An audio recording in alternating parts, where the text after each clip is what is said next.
नमस्कार मंडळी, स्वागत आहे आपलं आपल्या मराठी यूट्यूब चॅनलमध्ये. त्याचं नाव आहे निखिलेश मराठी.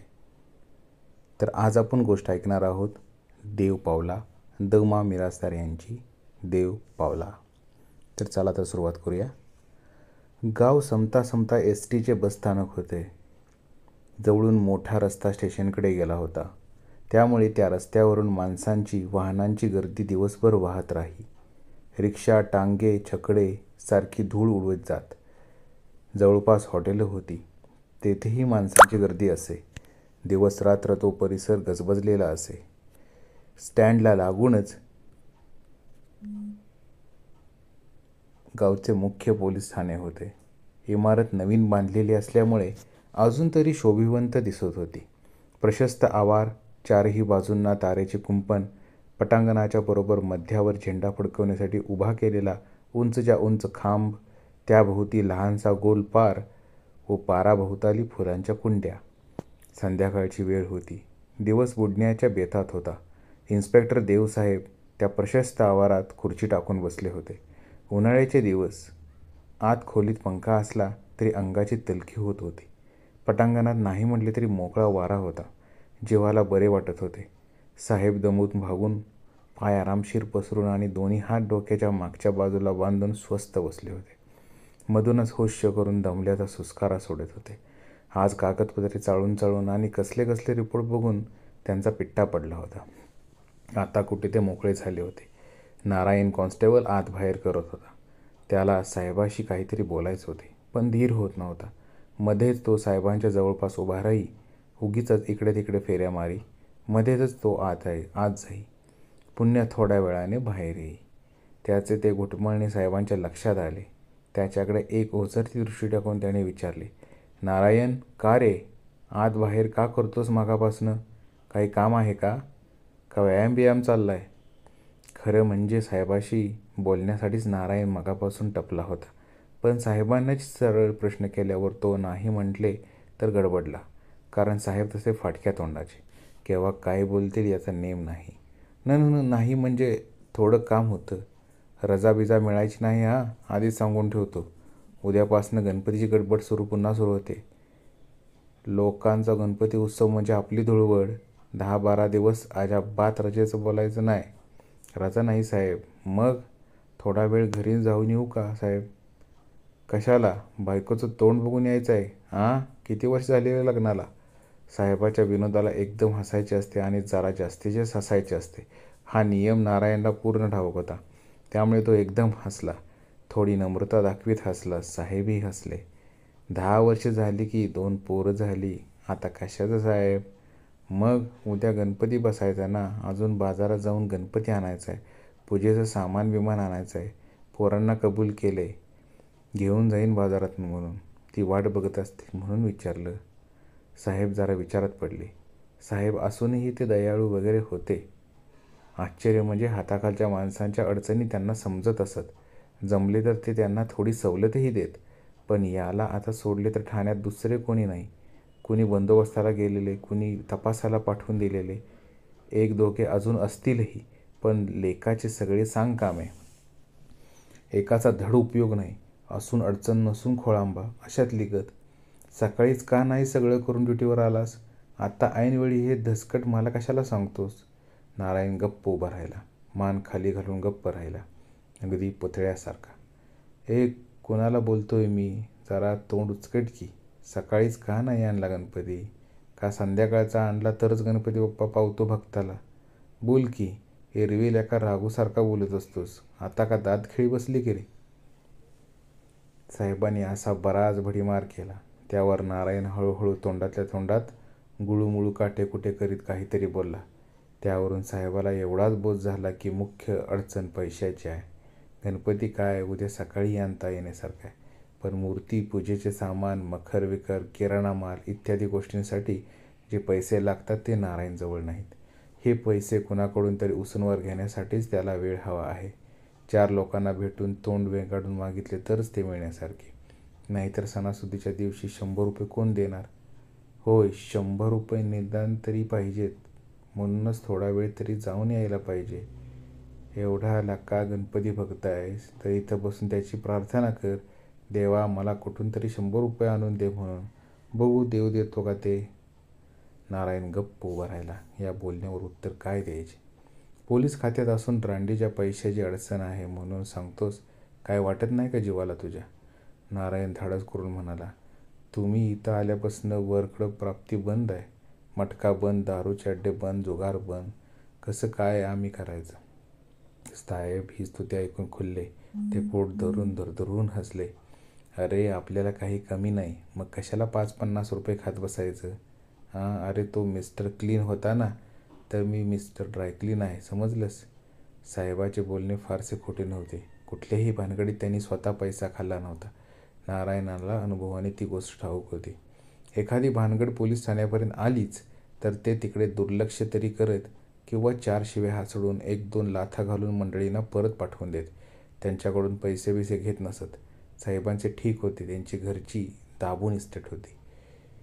शिवाय बायकोच्या माहेरचे डबोले आले होते. साहेबाला पैशाची गरज नव्हती. त्यांचे ठीक झाले, पण आपले काय. आपण काय करायचे. बस मुकाट्याने तिथं. फार तर हात जोडून बाप्पाला मोरयाला साकडं घाल. बघू तुला गणपतीचा प्रसाद मिळतो का. जा.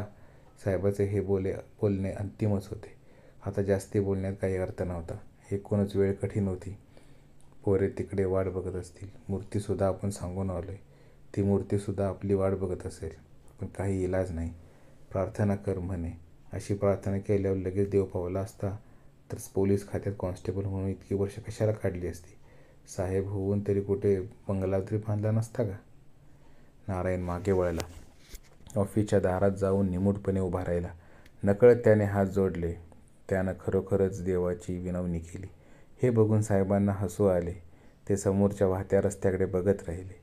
संध्याकाळची वेळ 6-6:30चा सुमार असेल. माणसांची गर्दी वाढली होती. टांगे रिक्षा चालल्या होत्या. स्टँडवरून बसेस सुटत होत्या. काही स्टँडकडे येत होत्या. निरनिराळे आवाज येत होते. मधूनमधून गार वाऱ्याची झुळूक येत होती. एवढ्यात बाहेरगावाहून आलेली एक एसटी बस रस्त्यावरून वळली आणि पुढे स्टँडकडे न जाता एकदम पोलीस स्टेशनच्या आवारातच घुसली. आतल्या पटांगणात मध्यावर येऊन थांबली. साहेब खवळले.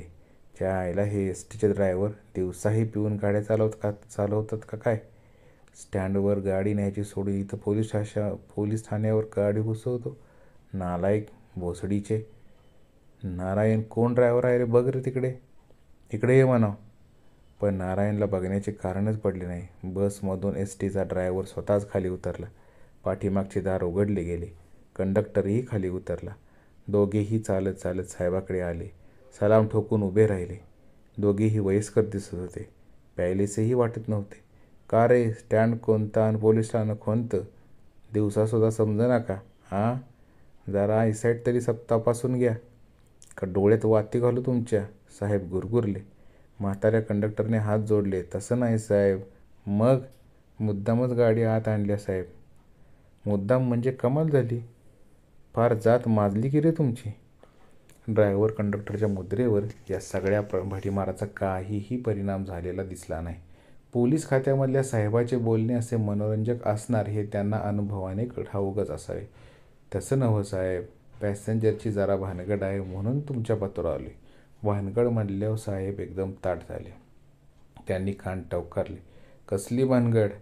आमची बस काशीगावला निघाली आहे. मुक्कामाची बस आहे साहेब. लास्ट गाडी. चिक्कार गर्दी झाली आहे. त्यात 5-7 गडी माणसं 2-4 बाया ऐन टायमाला घुसल्या गाडीत. शेवटची गाडी म्हणून आम्ही बी घेतलं त्यांना. बरं मग गावाबाहेर गेलो मी. तिकीट फाडीत ह्या लोकांकडे गेलो तर तिकीटच काढायला तयार नाहीत. नाही देत पैसे, नाही काढत तिकीट म्हणायला लागले. मी लय दादा बाबा करून सांगितलं पण ऐकायला पण तयार नाहीत. म्हणलं परत नेतो गाडी तर न्या म्हणायला लागले. लय आगाऊ माणसं आहेत म्हणून गाडी इथं आणली. आता तुम्हीच सांगा साहेब त्यांना. साहेबांना प्रकरण समजले. कुठले तरी टोळके गाडीत घुसले होते आणि तिकिटे न काढता त्यांनी दांडगाई चालवली होती. त्यात 2-4 बाया माणसंही होती. म्हणजे कमालच झाली. इतक्या लोकांच्या गुंडगिरीपुढे एक म्हातारा कंडक्टर बिचारा काय करणार.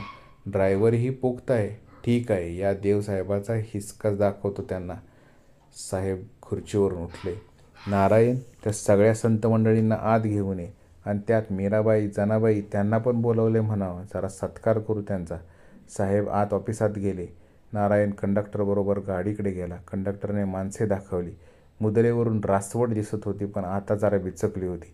नारायणाने सगळ्यांना खाली उतरायला सांगितल्याबरोबर ती मंडळी मुकाट्याने खाली उतरली. 2-3 बायका उतरल्या, कला कला करू लागल्या. नारायण तो घोळका घेऊन आत साहेबाकडे आला. इकडे तिकडे हिंडत असलेले 2-3 पोलिसही काहीतरी घोळ आहे हे पाहून ऑफिसमध्ये आले. मोठ्या दाराशीच थांबून आत काय चालले ते बघू लागले. साहेबांनी त्या घोळक्याकडे जरा निरखून पाहिले. सगळी तर निबांड कंपनी होती. 20-25 एखादा दुसरा 30 असेल. लाल धोतरे, कानशेलाची भजी झालेली, डोळे बेदरकार 2-3 बायकाही तरण्याताटच दिसत होत्या. त्यांच्यापैकी कुणीही काही बोलले की तोंडाला पदर लावून फितीफिती हसायच्या, उगीच लचकणाऱ्या. एकूण काम सरळ दिसत नाही. गावातले हे टगे रंगढंग करायला इथे आले असतील दुसरे काय. साहेबांनी अगदी नेहमीच्या आवाजात पहिल्यांदा जुजबी माहिती प्रत्येकाला विचारली. नाव, गाव, धंदापाणी. मग एकदम आवाज चढवला. मुद्रा आक्रस्ताळी केली. एकदम गरजलेच. मौज मजा चैन चमन करायला तालुक्याला आला होय रे भोसडीच्यानो. चहा पाणी मिसळ बिसळ झालं का नाही हॉटेलात? हा समज झालं साहेब, एक जण त्यातल्या त्यात बेपरवाईच्या सुरात बोलला. साहेबाच्या या दबावातंत्राचा आपल्यावर काहीही परिणाम झालेला नाही असे बहुधा त्याला सुचवायचे असावे. गुलूगुलू गोष्टी झाल्या का नाहीत हॉटेलात? मांडीला मांडी लावून काय? सर्व कंपनी गप्प उभी राहिली. अन सिनेमा झाला का नाही अंधारात हातात हात घालून? हा समज झालं. पुन्हा तोच पठ्ठ्या बोलला. चैनीला पैसे आहेत नाही का? आणि एसटीचं तिकीट काढायला पैसे नाहीत. एसटी काय तुमच्या बापाच्या मालकीची आहे का काढली नाहीत रे तिकीटं? शेवटचा प्रश्न विचारताच साहेबांनी आपला आवाज आणखी वर चढवला. सगळे चुपचाप झाले. मग तो मागाचा धटिंगण म्हणाला, काय नाही, उगी मजा केली. म्हटलं आज कुणीच काढायची नाहीत तिकीटं. हमेशा काढतोच, आज फुकाट जायचं. म्हटलं चला फुकाट तर फुकाट, म्हणून नाही काढली. त्याच्या बोलण्यात अजूनही उद्धटपणा होता. साहेब खवळले. त्यांच्या नाकपुड्या फुगल्या. नारायण चमकला. साहेबांच्या नाकपुड्या फुगल्या म्हणजे समोरच्या माणसाची धडगत नाही हे त्याला अनुभवाने ठाऊक झाले होते. आता पुढे काय होते हे होय तो मुकाट्याने पाहत राहिला. उगी आपली मजा केली होय. तुमच्या आईला तुमच्या आज आमच्या पण मनात आले जरा तुमची मजा करावी म्हणून. नारायण, बजरंग. भराभरा 2-3 पोलीस पुढे आले. अदबीने उभे राहिले. काय साहेब, आज आपण पण मजा करायची. ह्या खोंडाला न्या आतल्या खोलीत आणि आपली मजा दाखवा घटकावर. साहेबाच्या या बोलण्यावर अपील नव्हते. 2-3 मिळून ह्या धटिंगणाच्या दंडाला धरले आणि मान हलवून आतील खोलीकडे चालण्याची खूण केली. तो जरा दबकलाच, पण काही न बोलता मुकाट्याने त्यांच्यावर आतल्या खोलीत गेला. आता मात्र त्या 2-3 आवा भेलेल्या दिसल्या. त्यांची तोंडे कशूनशी झाली. आतल्या खोलीत काहीतरी कुजूबुजू ऐकू येऊ लागली. मग एकदम ओरडण्याचा आवाज ऐकू आला. त्या पाठोपाठ धडपड, पुन्हा जोरदार आरडाओरडा. काहीतरी हाणामार चालू आहे एवढं नक्की. सगळी कंपनीच हादरली. एकेकाची तोंडे एवढी झाली. पाठोपाठ एक जोरदार किंकाळी आणि ठोठो बोरून बोंबलल्याचा आवाज आल्यावर तर सर्वांची गाळणच उडाली. मग साहेब खुर्चीवरून उठले. त्या टोळक्यासमोर उभे राहिले. मजा करावी वाटली नाही का? एसटीनं फुकट जावं वाटते का? हां, असे म्हणून त्याने खाडकन समोरच्या गाड्याच्या तोंडात एक भडकावली. तो धडपडत बाजूला गेला आणि गाल चोळत मुकाट्याने उभा राहिला. मग साहेबांनी दुसऱ्या गाड्याच्या कंबरट्यात एकदमच लाथ घातली. इतक्या जोराने की तो धाडकन खाली आपटला. तेवढ्यात आतल्या खोलीतून पुन्हा एक जबरदस्त किंकाळी आणि ठोठो करून बोंबलण्याचा आवाज आला. आता मात्र टगे कंपनीचा धीर सुटला. एका बाईने पटकन साहेबांचे पाय धरले. चुकलं साहेब आमचं, माफी करा, एक बार माफी करा. पुन्हा साहेब असं नाही करणार आम्ही. साहेब करड्या स्वरात म्हणाले. उठ, उगीच नाटकं करू नकोस. अशी रोज आम्ही नाटकं बघत असतोय. उठ मुकाट्यानं. ती बाई थरथर कापतच उठली. हुंदके देऊन रडू लागली. साहेबांनी दुसऱ्या बाईकडे नुसती नजर फिरवली. त्याबरोबर तिने एकदम मोठ्याने गळाच काढला. हे रडायला काय झालंय भवानी तुला? कुणी मेलंय का इथं? असली सोंग घरी करायची, हिथं नाही. नारायण, घे तिला बाजूला आणि घाल कंबरट्यात लाथ हिच्या. त्याबरोबर पुन्हा त्या बाईने मोठा गळा काढला. पांढरा फटक चेहरा करून नारायणकडे पाहिले, पण नारायण जागचा हल्ला नाही. हा साहेबांचा पोकळ दम आहे त्याला ठाऊक होते. साहेब कितीही बोलले तरी बाया माणसांच्या अंगाला हात लावू देणार नाही त्याची कल्पना होती. जी काही धिंगामस्ती करायची ती गड्या माणसाशी, बायकांशी नव्हे. ही साहेबांची रीत त्याला माहीत होती. त्यामुळे तो जागचा हल्ला नाही. नारायण साहेब ओरडले. त्यांनी मुद्रा भीषण केली. जी साहेब एवढे म्हणून नारायण एकच पाऊल पुढे सरकला. घाल तिच्या कंपाट्यात लात, नाहीतर असं कर, ती काठी घे आणि हान तिच्या गुडघ्यावर 4 टोले. घरी जायलाच नको, इथल्या इथं हॉस्पिटलला देऊन पाठवून. हो दे फ्रॅक्चर एक तरी हाड. मग गलित गात्रे झालेला एक जण पुढे आला. त्याने हात जोडले. नका मारू साहेब, आम्ही काढतो तिकीट. आणि सगळ्यांचा एवढा टाईम फुकट घालवला ते काय? तुम्ही म्हणाल ते साहेब, दंड भरा म्हटलं तर दंड भरतो. आता जरा ताळ्यावर आलात रे. साहेबांनी समाधानाने मान हलवली. मग कंडक्टरला हाक मारली. ओ म्हातारा बाबा. चष्मा सावरीतच कंडक्टर पुढे आला. त्यानेही नकळतच हात जोडले. जी साहेब. किती तिकीट आहे कासेगावचं? 2 रुपये. सगळ्यांचे किती पैसे झाले? 8 दुनी 16 रुपये. 10 रुपये तिकीट लावा फाडव्यांना. 8 10 80 घ्या.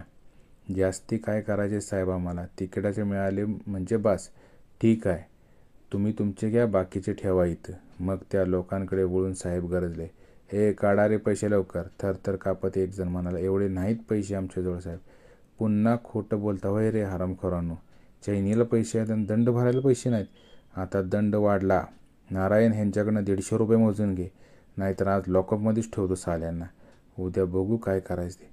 सगळी कंपनी चुळबुळ करू लागली, एकमेकांकडे पाहू लागली. आतून पुन्हा आरडाओरडा सुरू झाला. साहेब नारायणवर खवळून ओरडले. उघड लॉकअप आणि घाल सगळ्यांना आत. किल्ली आहे ना तुझ्याजवळ? नारायणला सगळे ठाऊक होते. ऑफिसात लॉकअपची काही व्यवस्था नव्हती. ती जागा वेगळी होती. पण नारायणने गंभीर मुद्रेने मान हलवली. खिशात हात घातला. घरच्या संडासाठी एक किल्ली त्याच्याजवळ नेहमी असायची, ती त्याने बाहेर काढली. हवेतच उंच धरून साहेबाला दाखवली. ही काय किल्ली साहेब? उघडू का लॉकअप? उघड लवकर. काय मुहूर्त बघतोस काय? उघड चटकन आणि कोंब ही मेंढर आत. बघू उद्या. आता मात्र कंपनीची सहनशक्ती संपली. त्याने एकमेकांकडे पाहिले. प्रत्येकाने आपले खिसे सापसले आणि पैसे बाहेर काढले. त्यांच्या म्होरक्याजवळ दिले. त्याने ते मोजले. 150 रुपयांच्या नोटा साहेबाच्या टेबलावर ठेवल्या. कंडक्टर, तिकिटाचे पैसे घ्या तुमचे. घेऊन जा गाडी आणि सोडा भडव्यांना काशेगावला. पळा, तुम्हाला उशीर होतोय. हे आणा बाहेर त्याला. हे शेवटचे वाक्य आतल्या पोलिसांना उद्देशून होते. त्यांनी त्या धटिंगणाला बाहेर आणून उभे केले. तो पार पेकाळला होता. आता त्याला चांगलाच दणका बसला असावा. कळला का पोलिसाचा प्रसाद कसा असतो ते? साहेब त्याच्याकडे बघून गरजले. आता जरा डोसकं ठिकाणावर ठेवून वागत चला. हां, सुटा. कंडक्टरने टेबलावरच्या पैशातून फक्त 16 रुपये उचलले. मग साहेबाला सलाम करून कंडक्टर ड्रायव्हर दोघेही हल्ले. बाहेर पडून गाडीकडे गेले. त्यांच्या पाठोपाठ ती कंपनीही हल्ली. माना खाली घालून मुकाट्याने बसकडे गेली. बसमध्ये सर्वजण चढले. कंडक्टरने दार ओढून घेतले. गाडी सुरू झाली. पुढचे 2 दिवे चमकले आणि त्यांचा प्रखर झोत सबंग पटांगणातून ऑफिसमधून फिरला. मग गाडीने वळण घेतले. झेंड्याला उजवे घालून ती रस्त्यावर आली आणि आपल्या मार्गाला लागली. नारायणला सगळे ठाऊक होते. आता बाहेर अंधार दाटला होता. रस्त्यावर सर्वत्र दिवे झगमगत होते. वाहनांचा कोलाहल वाढला होता. थंडगार वारा वाहत होता. ऑफिसमध्येही आता दिवे लागले होते. नारायण मनाशी विचार करत होता. त्याला जरा आश्चर्य वाटले होते. साहेब नुसता दम भरतो, फार तर 4 टोले लगवायला सांगतो, पण पैसे कधी कोणाकडून घेत नाही. पण आज त्याने मंडळींना भलताच प्रसाद दिला आणि पैसे कसे काय घेतले? 100 125 रुपये टेबलावर तसेच पडले होते. एवढी किरकोळ रक्कम साहेबांनी घ्यावी? घेऊन एवढेच? झालेल्या प्रकाराचा साहेबांनाही थोडा ताप झाला असावा, कारण ते थोडा वेळ खुर्चीमध्ये बसून विचार करत बसून राहिले. सर्वत्र सामसूम झाली. मग एकाएकी आठवण झाल्याप्रमाणे ते भानावर आले. नारायणकडे पाहून ते शांतपणे म्हणाले. अरे, तुला घरी जायचं होतं ना गणपती आणायला? हो साहेब, पण एकदम मध्येच ही भानगड कसली? देव पावला बघ तुला. त्यानंच धाडली ही माणसं म्हणजे? नारायणला त्यांचे बोलणे समजले नाही. साहेबांनी नुसते टेबलवरील पैशाकडे खून केली. ते उचल, किती आहेत बघ. नारायणने नोटा उचलल्या. तोंडात बोटं घालून ते ओले केले. भराभरा पैसे मोजले. 134 आहेत साहेब.